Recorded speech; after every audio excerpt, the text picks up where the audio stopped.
There was a time when Christian radio didn't play it safe, when it wasn't about the most popular worship chorus or the comfort of safe playlists or always positive and always encouraging because, yeah, that's exactly what everyday life is.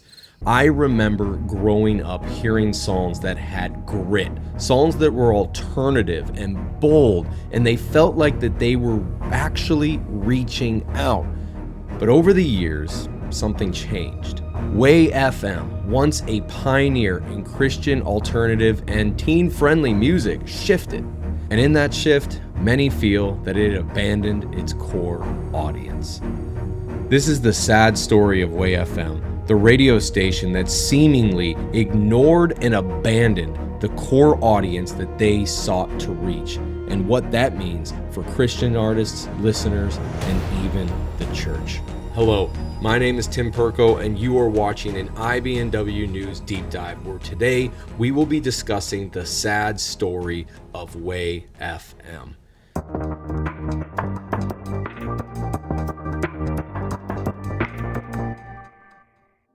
Just like any story, we need to start from the very beginning. In 1986, Bob and Felice Osberg sat in a radio station in Fort Myers, Florida.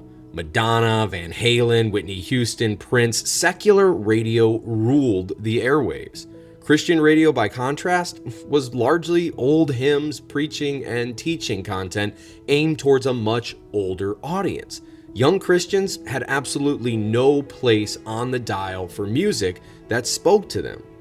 Bob was working as a program director at WSOR, doing some Christian music shows on the side. One night, after seeing around 150 young people respond to the gospel at a concert, Felice turned to Bob and said, "Why can't we start a radio station that would play this kind of music?"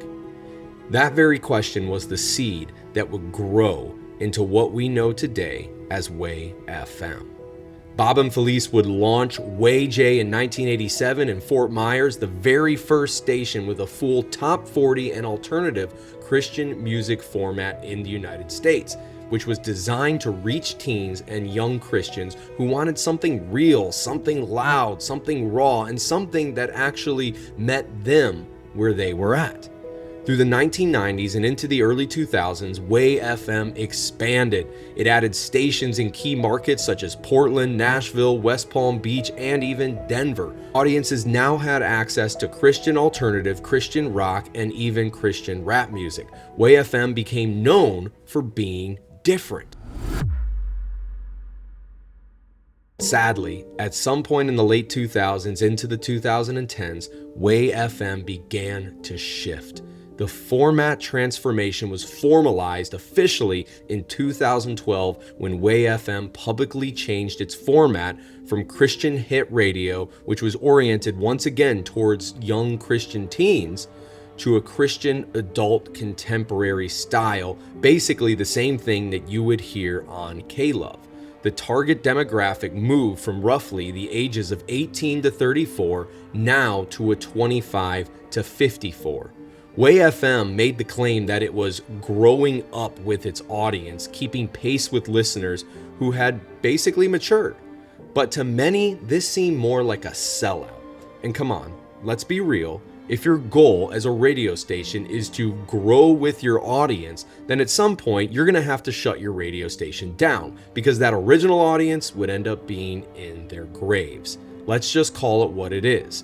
This was a money move. The sellout style shift meant several things in practice. Number one, more softer, friendlier worship songs replace the harder edge and alternative styles.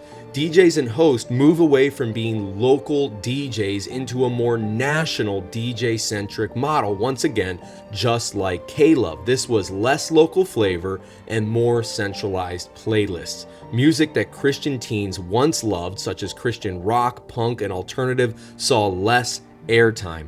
The playlist settled into safer waters. Interesting enough, there is some limited public documentation of listener polls where they explicitly said women 25 to 54 give more reliably, they donate more money, and they stay with the adult contemporary formats. But Christian radio as an industry already regarded that demographic as the most financially sustainable. So if you don't need anything else to understand that this was a money move and not a move to actually reaching a younger audience where they were, once again, I have no idea what to tell you. Most CCM stations like K-LOVE, Air1, and now Way FM tailor their programming to the average suburban soccer mom because that is the demographic most likely to give them money. Way FM's decisions align closely with what other major Christian broadcasters such as EMF, which are the owners of K-LOVE and Air1, were doing. The move seems very much driven by market realities rather than a desire to give Christians an alternative to the cookie-cutter CCM worship stations we hear today. In 2015, Way FM acquired a station in Dallas-Fort Worth, specifically KVRK 89.7 FM, formerly known as Power FM. This was a Christian rock station, and they converted it to Way FM's new brand, once again a copy and paste of K-LOVE. This showed both reach and the willingness to replace more alternative formats in which Way FM was founded on. Then in 2022, if this does not show the corporate agenda, I don't know what else will, Way FM and Hope Media Group merged. Hope Media was already the parent of KSBJ in Houston, and with the merger, Way FM's operations, resources, and brand identity joined under a broader corporate umbrella. The merged entity continued to use the Way FM brand name, but now as a part of a larger, better funded network. In 2025, newer acquisitions such as Worship 24/7 being folded into Hope Media Group expanded the worship tools and formats, reinforcing the move towards more universal, less edgy, more for the adult Christian contemporary radio. So what did this all cost? For many listeners who once tuned into Way FM because it played bands that you couldn't hear, basically unless you bought their CDs or tapes, and yes, I am kind of aging myself there when I say tapes, but these were bands such as the OC Supertones, Grits, 500 and Frenzy, Pax 217, Super Chick, and many other lesser known alt bands during those days. Those days are sadly fading away, if not already gone. The alternative Christian artist has fewer over-the-air platforms. The exposure that once came from Way FM's willingness to play something different has largely disappeared from its core programming. And this matters. By switching the demographic, Way FM has forsaken the very purpose they began with, reaching young people for Christ. And not just young people, but those who were tired of hearing the same 5 songs by the same 5 artists on the K-LOVE model. Listeners reported losing connection. Local DJs that once spoke about regional issues, community events, and unique music discoveries are now replaced by national hosts reading the same content no matter the city. Cut, paste, copy, done. The local personality fades. This was the very reason why one commenter actually reached out to me and asked that this video be made.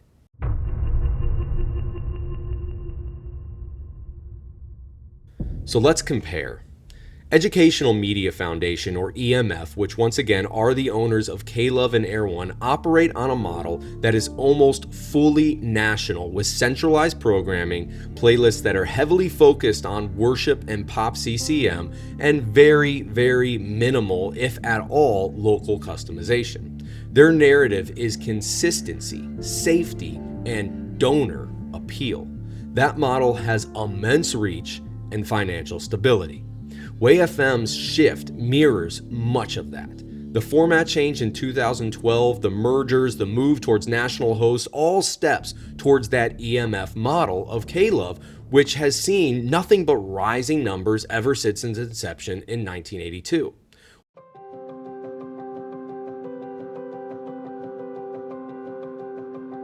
Whether Way FM intended to replicate K-LOVE or simply stay viable, the result has looked very similar, and I don't think anyone would deny that. As Christians, we are called to faithfulness, not merely popularity, not merely money and what is profitable. The Apostle Paul wrote in 1 Corinthians chapter 12, verse 12 through 27 about the body of Christ and how different parts have different gifts. If every radio station sounds the same, we lose the ability to reach diverse groups that desperately need Christ. And from my own experience, when I was a teenager in the late 90s and early 2000s, I struggled to find Christian music and genres that I loved. I was a punk, metal, and ska fanatic. The only way that I could hear Christian artists in those styles was through local indie Christian radio stations or buying tickets to go to concerts.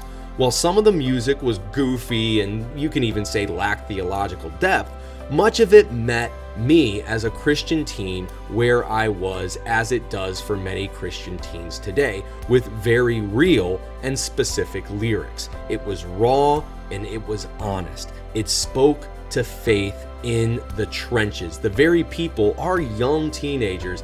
And if you're a Christian and you've been a Christian, especially since you've been a teenager, you know how hard it is when you are surrounded by people who are peer pressuring you, whether directly or indirectly, into leaving the faith. We need music in the trenches. This is very different from the hyper-metaphorical, ambiguous, or even theologically questionable CCM and worship that so often dominates the radio today.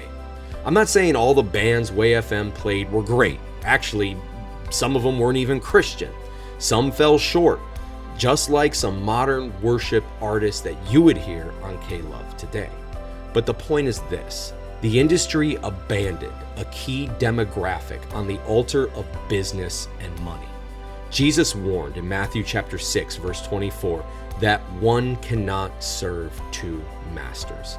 If a ministry is driven more by financial metrics than by mission, the message gets compromised, and we start serving culture rather than Christ. But yet, I want to make this clear. I believe that Way FM's founders, the original founders, acted sincerely in its humble beginnings, once again wanting to reach young people for Christ. And it's not a spiritual condemnation to say that they made a market-driven decision. It's simply acknowledging that ministry and business will often intersect. And the question is, which road will you choose? Choosing a model that supports financial stability isn't necessarily sinful, depending on the context. But when that choice leads to the shrinking of the audience that made you distinct, the audience that you wanted to reach, there is a real and costly trade-off, one that only Jesus can ultimately judge.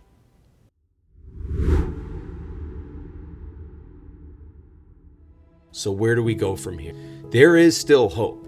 There are ministries and stations that embrace the alternative Christian music artists that are creating outside of the worship CCM mainstream. Internet radio, streaming platforms, and local indie stations continue to carry the torch. If you value what was once grit, artistic creativity, and authenticity, support those outlets. Buy their music. Share alternative artists. Pray for stations and ministries that are willing to be different. And let's call Christian media to remember mission over market. Because if Christian radio becomes merely a reflection of what's safe, we risk losing what is sacred: the boldness, the difference, the light in the darkness. If you found this story meaningful, please check out my video on EMF, K-LOVE, and Air1, where I trace how those networks built power and influence, often at the expense of variety and alternative voices. You can find it linked in the description and on the end screen.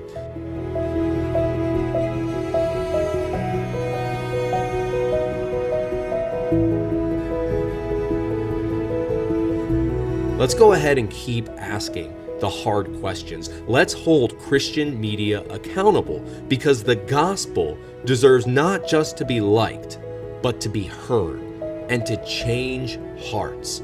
If you enjoyed this, I highly encourage you to please like and share and subscribe to get this message out there. Once again, my name is Tim with IBNW News. This has been a deep dive, and I will see you on the next one.